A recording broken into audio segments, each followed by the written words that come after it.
Eu sou da opinião que Resident Evil 4 é um jogo perfeito, um dos melhores de todos os tempos, irretocável. Existe uma crítica em particular que ele às vezes recebe que sempre me irritou. Veja bem, eu não tenho problema nenhum em você não gostar do game. Eu já disse várias vezes aqui que você tem que gostar do que você gosta e não deixar a opinião de qualquer maluco random da internet mudar os seus gostos. Não, o meu problema é de um argumento muito usado que nunca fez muito sentido pra mim. Vocês já devem ter ouvido o é um bom jogo, só não é um bom Resident Evil. O mesmo se aplica a praticamente todos os títulos da série após o Code Veronica. Eu acho essa frase completamente ridícula. Sério, é como se ao invés da definição do que é Resident Evil não fosse criada a partir de cada lançamento, mas de uma ideia de fora, além de qualquer jogo individual. E o julgamento vem de comparar cada um dos jogos com essa ideia abstrata que os fãs têm na cabeça do que a franquia representa. O pior disso é que muita gente que usa esse argumento para diminuir a obra-prima que é o Resident Evil 4 são pessoas que nem jogaram os jogos anteriores. Eu percebo isso quando ouço coisas como a série foi ficando muito cafona e maluca a partir do 4. Sério, cara. Você jogou Resident Evil 3 original? Aquele em que todos os personagens têm os diálogos mais cafonas imagináveis e que a Jill fala "You want stars? I'll give you stars." Como que isso é menos ridículo do que o Leon perguntando se os ganados estão indo pro bingo? Ei, eu não estou reclamando das coisas ridículas. Pra mim, são um dos charmes da série. O que eu acho estranho é que todo mundo meio que concordou como informação canônica na internet que existe uma divisão bem clara entre os primeiros Residentes e o que veio a partir do 4. Ou isso, ou se forem fãs do 4, como eu, passam a criticar a série a partir do 5. E é sobre isso que eu mais quero falar, porque nenhuma dessas visões, pra mim, fazem sentido quando você, de fato, compara os games. Eles são diferentes, é claro, ninguém tá negando isso. Mas queda de qualidade? Aonde? Porque aqui, meus amigos, eu vou fazer uma confissão. Ou melhor, uma proclamação. Eu acho Resident Evil 5 um game excelente. Você não me ouviu errado não. Aquele na África com o Chris socando a rocha mesmo. E agora eu vou tentar explicar alguns motivos do porquê. Eu não vou exagerar e dizer que Resident Evil 5 é tão bom quanto o 4. Ele não chega nem perto, na verdade. Resident Evil 4 é, talvez, o único caso na história do entretenimento, com exceção talvez de Vingadores Ultimato, em que tentar agradar todo mundo ao mesmo tempo, de fato funcionou. Os fãs da trilogia do PS1 adoraram, com exceção dos mais nostalgistas. Não sei se essa palavra existe. E além disso, também conseguiram interessar muita gente que não curtiu a série antes. Existem 1000 motivos para isso. Os gráficos e jogabilidade, que hoje podem ser ultrapassados, mas que eram impressionantes para a época. A variedade gigantesca de inimigos, chefes, armas e itens. Mas para mim, o que faz o 4 ser uma gema preciosa da coleção do PS2 é, na verdade, várias coisas que funcionam juntas em harmonia, que, para simplificar, eu vou chamar com uma única palavrinha: atmosfera. Isso inclui a música, o cenário, os pequenos detalhes que dão dicas sobre o dia a dia dos ganados, principalmente na vila, e da história perdida daqueles lugares, os documentos e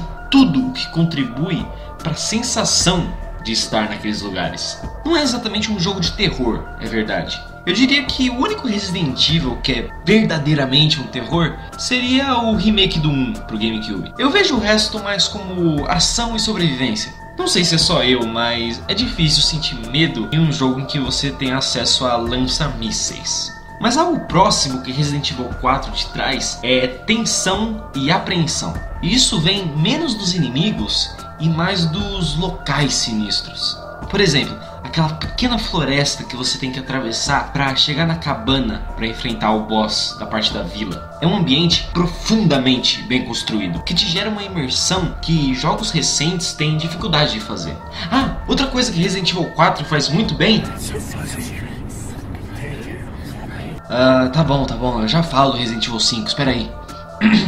É como ele tem um valor de replay quase que mágico. Esse é um dos games que eu mais zerei na minha vida. Às vezes, quando eu quero ouvir um podcast de muitas horas e eu não tenho nada pra fazer, eu só crio um novo save desse jogo. Às vezes eu chego até o meio do castelo, às vezes eu zero ele de uma só vez, sem nem parar pra salvar. Como pode você revisitar os mesmos lugares de novo e o game nunca enjoar? Incrível, cara. Parece uma droga. Quanto mais você zera, mais você curte tudo que ele tem pra oferecer. Eu sou completamente apaixonado por cada canto desse jogo. Até a parte da ilha, que é a mais fraca das 3 grandes áreas do game, tem ótimos momentos, como os regeneradores no laboratório. Ah, e os personagens. Putz, é claro.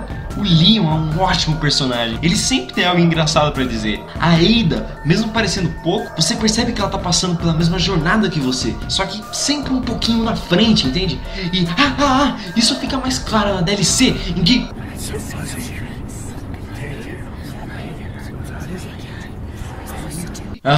Droga. Esse vídeo era pra ser uma review do Resident Evil 5, né? Tá bom. Vamos lá. Muita gente acusa o 5º game de copiar o 4, o que é verdade. Você tem o cara da motosserra, um anão que vira um monstro gigante, um vilarejo dominado que te deixa encurralado em uma casa logo no início, e essas são só algumas das comparações. Mas também tem ótimas novidades. Se o lance do game anterior era proteger uma pessoa indefesa, dessa vez você tem o co-op, com uma personagem que também luta com você e que divide itens e... eu sei que parece uma ótima ideia, só que a Sheva é possivelmente a pior personagem de toda a saga. Eu já conheci azulejos de banheiro com mais carisma do que ela. Sem contar que, se você for jogar no single player, a inteligência artificial dela é péssima, usando pistolinha contra boss, quando no inventário dela tem granada e um monte de bala de 12. Mas tudo bem. Esse game, assim como o 4, também tem uma ótima atmosfera. Eu adoro a escolha de um país afastado na África. Sério mesmo, o visual é lindo. As favelinhas, os barcos de pesca no litoral, aquele sol forte na testa branca do Chris. Mas isso só vai até a gente voltar para os laboratórios genéricos. A primeira metade da campanha é muito melhor do que a segunda. Ele vai ficando bem mais genérico à medida que ele prossegue. Sem contar que é um game muito fácil, né? Ele te dá munição o tempo inteiro. Já percebeu como a faquinha é completamente inútil? No 4, a faquinha era sua melhor amiga. E economizar munição era uma preocupação que te seguiria pelo jogo inteiro, principalmente na dificuldade maior. E olha, eu sei que eu passei um pano com aquele papo furado do começo sobre a história ser brega não tem problema, faz parte da graça e não sei o que. Tudo bem, mas pelo amor de Deus, esse game tem a história mais desinteressante que eu já vi. No 4, a trama dos ganados é intrigante. Claro que os vilões são estereotipados, só querem dominar o mundo e tal. Mas a lore por trás do parasita é sinceramente fascinante. E daria um bom filme ou livro por si só facinho. Agora me diz por que diabos eu devo me importar com o que o Wesker tá fazendo a essa altura do campeonato. No máximo, você como fã de longa data possa ficar intrigado com a trama da possível morte da Jill. Mas é tão óbvio desde o começo que ela não morreu que... sei lá. Pra mim isso me pareceu uma desculpa pra você ter curiosidade com o que vai acontecer. E nem me deixe começar a falar sobre a repetição. Puta que eu pariu! Naquela parte em que você entra em um templo azteca e tem que colocar 3 itens pra abrir uma porta. Uou! Não é como se eu não tivesse visto essa ideia ser usada em todos os games da franquia até agora. E essa bosta desse puzzle de raiozinhos, eu odeio puzzles! Por isso que Resident Evil 4 é o melhor da franquia. Ele só tinha um puzzle e era super fácil. Eu odeio esse templo, eu odeio o Chris e a Sheva, eu odeio esse... Eles estavam certos o tempo todo. Eu vou voltar a jogar Resident Evil 4. Esse vídeo era pra sair no 1º de abril, mas não saiu porque... eu sou o vagabundo e não quis editar. Fim.